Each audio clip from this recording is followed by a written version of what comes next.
Olá! Hoje a gente vai mergulhar uma história de dois reinos, uma história tirada de textos bem antigos. De um lado, a gente tem um poder que vem do ego, um poder que oprime, que esmaga. E do outro, uma autoridade que nasce de um lugar totalmente inesperado. É, basicamente, um confronto direto entre o orgulho e o espírito. E para começar essa exploração, tem uma pergunta que vai guiar tudo o que a gente vai conversar. É essa aqui. O que acontece quando quem está no poder não precisa prestar contas a ninguém? Essa questão é o que vai conectar duas visões de mundo que são, assim, completamente opostas. Vamos começar com um modelo de liderança que, olha, infelizmente é bem familiar para muita gente. Então, bem-vindas ao reino do orgulho, um lugar que é totalmente definido pela arrogância, pelo poder bruto, e a gente vai ver o efeito devastador que isso tem na vida das pessoas. E essa ideia toda é resumida de um jeito perfeito, sabe, nessa citação do livro de Provérbios. Isso aqui não é uma análise política cheia de termos complicados, não. É uma verdade que a gente sente. Quando a liderança é ruim, o resultado é direto. É o sofrimento das pessoas. É um gemido coletivo. O texto de Provérbios coloca as coisas de um jeito bem claro, preto no branco. De um lado, a gente vê a estabilidade, a segurança que um governante justo traz. Do outro, a ruína, o caos que um líder corrupto causa. A diferença não podia ser mais gritante. Um constrói, o outro simplesmente destrói. Agora, para entender a fundo a cabeça desse tipo de governante, a gente vai dar um pulo no livro de Daniel. Lá tem um retrato tão vivo, tão detalhado, que parece quase um estudo de personagem. É aqui que a gente vê a psicologia desse poder em ação. E olha só as características, elas dizem tudo. Esse rei faz o que quer, não dá satisfação para ninguém, ele se exalta, se coloca acima de tudo e de todos, e o mais perigoso, ele fala coisas inauditas. O que é isso? São palavras que distorcem a realidade, que desafiam a própria noção de verdade, como se ele fosse a única autoridade que existe. É o ego totalmente sem freios. E qual o resultado disso para o povo? Bom, vamos mudar de perspectiva por um instante. Vamos ouvir a voz de quem vive sob esse tipo de governo. O Salmo 123 expressa um esgotamento, sabe? Um cansaço profundo. Estamos fartos. É o grito de um povo que simplesmente não aguenta mais carregar o peso do desprezo e da arrogância de seus líderes.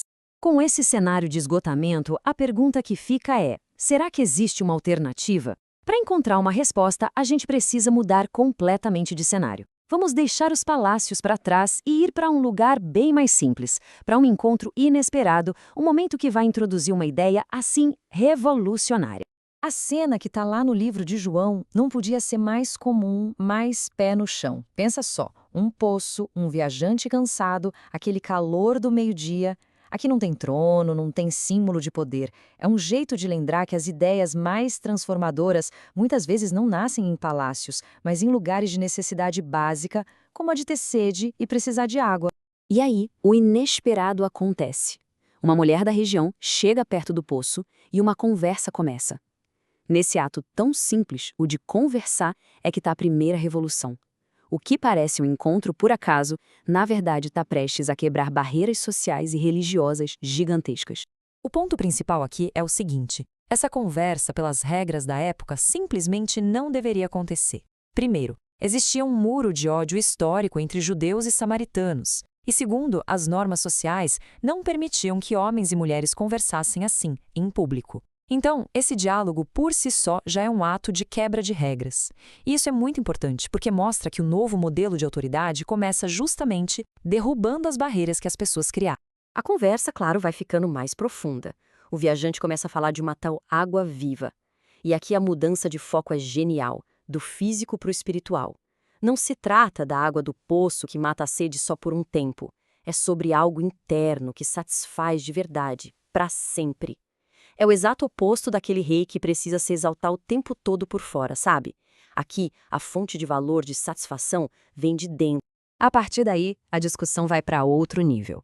Eles começam a debater o que era, no fundo, uma disputa de poder disfarçada de religião. Qual é o lugar certo para adorar? Os samaritanos diziam que era no monte deles, os judeus no templo em Jerusalém. A questão era toda sobre localização, sobre quem controlava o centro geográfico da autoridade espiritual. E é aqui que a gente chega na ideia mais radical de todas. Uma forma de pensar completamente nova, que vai além dos muros, que transcende lugares físicos e estruturas de poder. E esta é a declaração que muda tudo.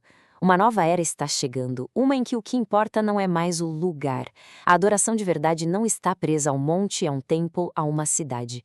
Ela acontece em espírito e em verdade. Então, o que isso quer dizer na prática? Quer dizer que a pergunta muda. Não é mais onde, e sim como. A adoração deixa de ser sobre um lugar físico e passa a ser sobre duas qualidades internas. Espírito, que tem a ver com sinceridade, com autenticidade, e verdade, que aponta para uma adoração que é real, que não é só da boca para fora. Certo. Agora, vamos amarrar as pontas e partir para a questão final. O que acontece quando a gente coloca essas duas narrativas lado a lado, o reino-palácio e a conversa ao lado do poço? Essa comparação aqui resume tudo de forma bem direta. De um lado, no reino do orgulho, a fonte do poder é o ego. O lugar de adoração é o palácio, é o centro do poder. E o efeito nas pessoas? Opressão. Do outro lado, no reino do espírito, a fonte do poder é interna. O lugar de adoração é o próprio indivíduo. E o efeito? É satisfação. É aquela tal de água viva.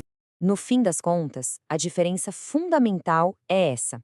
Um sistema de poder é construído sobre a exaltação do eu e sobre a importância do lugar físico, do concreto. O outro é construído sobre algo invisível, que está dentro da gente, o espírito e a verdade. Isso tudo nos deixa com uma última pergunta, uma pergunta para a gente levar e continuar pensando. Se a autoridade de verdade, a autoridade genuína, não depende de um trono, de um templo ou de um cargo de poder, então de onde ela realmente vem? Qual é a sua verdadeira fonte?